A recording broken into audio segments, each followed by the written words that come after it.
Hvorfor skulle jeg ville have et forhold til din søn? 하지만 아내의 말과는 다르게 아들과 무슨 일이 있었습니다. 어느 날 밤 홀린 듯 아들의 방으로 가는 주인공.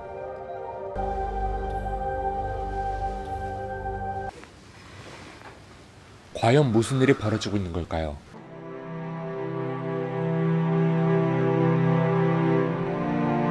청소년 전문 변호사인 주인공 안느. 그녀는 쌍둥이 딸들과 의사 남편과 함께 화목한 삶을 살고 있었습니다. 그러던 어느 날 남편과 전부인 사이의 아들인 구스타브가 사고를 치게 되고 결국 그는 이곳으로 이사와 안느와 함께 살게 됩니다. Det har vi da hele tiden været. Hej. Er I her allerede? 그러나 구스타브는 새엄마 안느와 쌍둥이 이복 동생이 썩 맘에 들지 않았죠. 선물을 해줘도 그는 무덤덤했습니다. Undskyld, jeg troede slet ikke, du var hjemme. Jeg skulle bare lige ned med nogle af dine ting. 새 환경이 낯선 구스타브는 아버지와도 다툼이 잦았습니다. 그러던 어느 날 집에 돌아온 안느는 집에 도둑이 들었단 걸 알게 됩니다. En iPad, min taske, dine ure, smykker. Jo, tjek lige dit værelse, om der er noget, du mangler. Vi har haft indbrud. Okay. 이런 일에도 꽤 무덤덤해 보이는 구스타브. 역시나 안느는 우연히 빨래 중 구스타브의 물건을 발견하게 되고 이 물건은 도둑 들었던 날 잃어버린 가방 속에 있던 물건이었죠. Men det er bare fordi, jeg fandt den ude i indkørslen for noget tid siden og puttede den i min taske. Så glemte jeg at give dig den, fordi det er ret avanceret at lave indbrud i sit eget hjem, Gustav. Og det er, at vi ikke fortæller det til nogen. Men det kræver, at du melder dig ind i familien. 구스타브의 도둑질을 비밀로 해주는 대신 가족에 충실하라고 조언한 안느. 안느는 이렇듯 가족에 충실한 사람처럼 보였습니다. 특히 매일 일로 바쁜 남편과도 금슬도 나쁘진 않았죠. 그렇게 구스타브는 안느의 요구대로 더 이상 삐딱선에 타지 않게 됩니다. Skal du bade? Ja, det havde jeg tænkt. Du plejer da aldrig at kede bade. 시간이 지날수록 구스타브는 쌍둥이 동생들과도 많이 친해지게 되죠. Hvor lavede dem der? Känner någon som känner någon och de här har jag gjort själv. 구스타브와 가까워진 안느는 그에게서 타투까지 받게 됩니다. Det var det. Det var det. 다음날 꽤 이곳에 적응한 구스타브는 집에 이성 친구까지 데리고 오게 됩니다. Hej. Där är Amanda. Hej. Har I været ude? Ja, det kan man godt sige. 그리고 이내 구스타브와 소녀의 신음소리가 방 안을 가득 차게 됩니다. 하던 일을 멈추고 방에 들어선 안느. 그녀는 자신의 몸을 살펴보는데요. 지나간 세월을 직감하기라도 한 듯 고개를 젓는 안느. 그렇게 다음날이 되고 Men sen är det en biolog som tittar närmare på det här och då upptäcker man alltså på ryggen på den här paddan, eller på alla paddor. 안느는 따분한 의사 손님끼리의 대화에서 벗어나 음악을 틀고 철부지같이 춤을 추게 됩니다. 이런 그녀의 모습을 안 굽게 보는 남편. Det är som att gå och köpa några cigaretter.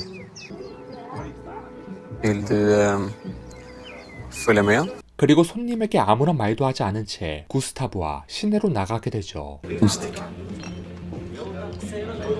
Amanda. Men jättetack för ölen och allting. 그때 인사라고 하기 어려울 만큼 진한 입맞춤을 한 안느. 역시나 그녀는 남편에게 쓴소리를 듣게 되고 Gäster. Ja, jag... Är du medveten om hur respektlöst det är? Dels mot mig, men mot dem. 안느의 마음을 점점 더 요동치게 됩니다. 젊음에 대한 욕망인지 구스타브에 대한 욕망인지 헷갈릴 정도로 말이죠.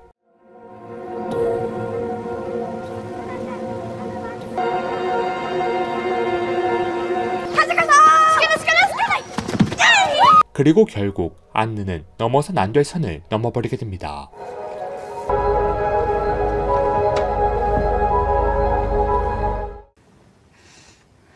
구스타브와 사랑을 나누는 오는 극한의 후회. 하지만 다음날 그녀가 이성을 붙잡고 찾아간 곳은 전자기기점. 구스타브를 위해 사줬다기보다는 오히려 입막음용으로 선물한 듯 보이기도 합니다. Jeg har forresten købt en ny computer til Gustav. Ja, det var snällt av dig. 그리고 다시 원래의 삶으로 돌아가는 듯 보였죠. Kom her. Nej. 하지만 여전히 구스타브와 사랑을 나누는 안느. Solen skiner. Luft. Kom här.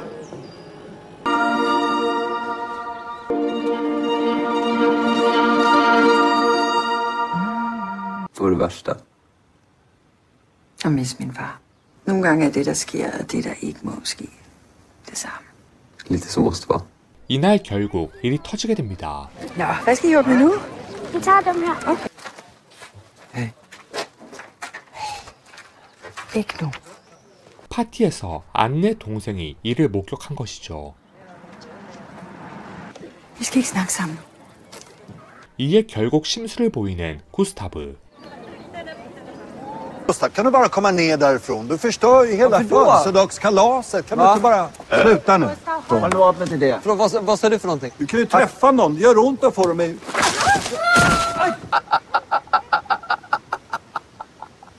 역시나 그는 아직 아이였습니다. 또다시 구스타브와 가족과의 관계는 원점으로 돌아가게 됩니다. Fan är det för fel på honom? Men jag kan väl inte bara ge upp på mitt eget barn? 이런 상황에서 안느는 구스타브에게 이 관계를 끝내자고 말하게 됩니다. Jeg håber ikke, det behøver at ødelægge noget. Gustav. Va? Forstår du det? 그리고 그의 아버지는 한동안 구스타브와 함께 단둘이 떠나 진솔한 이야기를 나누기로 하죠. Jag funderar på att åka upp till stugan ett par dagar med Gustav. Jag tror att det skulle vara bra för oss. Få vara tillsammans, bara han och jag. 안느는 구스타브가 그간에 있었던 일을 실토할까 두려움에 떨게 됩니다. 마찬가지로 동생이 말할까도 두려워했죠. Ja, vi var lige på vej til ridning, så vi vil kigge forbi. Jeg har prøvet at ringe rigtig mange gange. Ja, det ved jeg. Vi kan godt snakke sammen. Hvad? Jeg vil gerne have, du går. 하지만 이미 동생은 언니 안느를 혐오한 지 오래였습니다. 안느는 지난 일을 후회해도 전혀 소용이 없었죠. 그렇게 시간이 지나 남편과 구스타브가 집에 돌아오게 되고 이상하리만큼 남편은 침묵을 지키고 집 안엔 정적이 흘렀죠.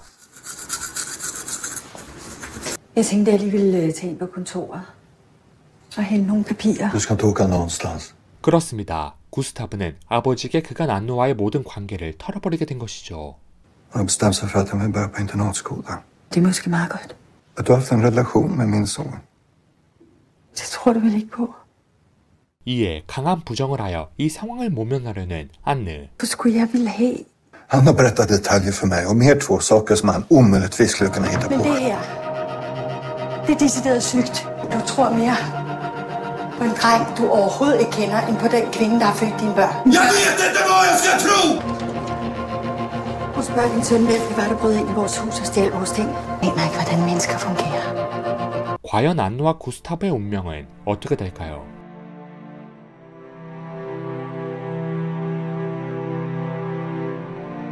이 영화는 아직 청소년인 의붓아들과 있어서는 안 돼 한 여성의 불륜 이야기를 그린 영화입니다. 그런데 아이러니하게도 영화의 주인공 안느는 사실 청소년을 담당하는 인권 변호사입니다. 책임감을 갖고 어려운 환경에 처한 청소년들을 변호해주며 누구보다 청소년 학대 범죄에 분노하는 인물이었습니다. 그렇기에 처음 안느가 구스타브를 만났을 때 그의 분노와 방황을 무시하지 않고 능숙한 솜씨로 구스타브의 다친 마음을 잘 구슬려 주었죠. 그러나 아이러니하게도 어느 순간부터 안느는 이성의 끈을 놓고 구스타브에게 매료돼 버립니다. 구스타브의 젊은 패기와 젊기에 가능한 자유로운 육체적인 사랑들, 이것들은 분명 학창시절 때부터 공부만 하다가 변호사 자격을 취득하고 결혼한 안느의 삶과는 정반대의 삶입니다. 안느는 그렇기에 지나온 세월에 대해 한참을 생각하게 됩니다. 그간 구스타브처럼 자유로운 사랑도 방황도 패기도 부린 적이 없는 너무나 고리타분한 삶을 살았기에 말입니다. 그래서 안느는 자신의 몸을 거울로 보기도 하지만 이미 그녀의 몸에서 젊음은 떠난 지 오래였죠. 결국 충동처럼 몰려온 안느의 늦바람은 결코 향해선 안 돼 사람에게 향하게 되고 도덕적으로 용납할 수 없는 의붓아들과의 불륜을 저지르게 되죠. 비밀은 영원하지 않듯이 이 모든 사실을 걸려버리게 되지만 안느는 이 모든 사실을 들키고도 이를 회피하기 바빴습니다. 오히려 청소년 인권 변호사라는 직업을 가진 안느는 모두 구스타브에게 덮어 씌우게 되죠. 이런 맥락에서 이 영화가 말하고자 하는 바를 한 번쯤 생각할 필요가 있습니다. 타인에게 있어서는 책임감 있는 어른의 모습처럼 보였던 안느. 하지만 그 누구보다 자신의 잘못에 대해서는 회피하고픈 안느의 아이러니. 그녀는 책임져야 할 딸이 있으니까, 그리고 많은 이들에게 도움을 주는 변호사니까. 이러한 온갖 변명으로 책임 회피를 합리화하지만 결국 다치는 사람은 구스타브, 더 나아가 가족이었습니다. 즉, 이 영화는 기성세대의 가치관과 특권 안에 내재된 위협적이고 치명적인 폭력에 대해 비판하는 영화입니다. 지금까지 영화 퀸 오브 하츠였습니다.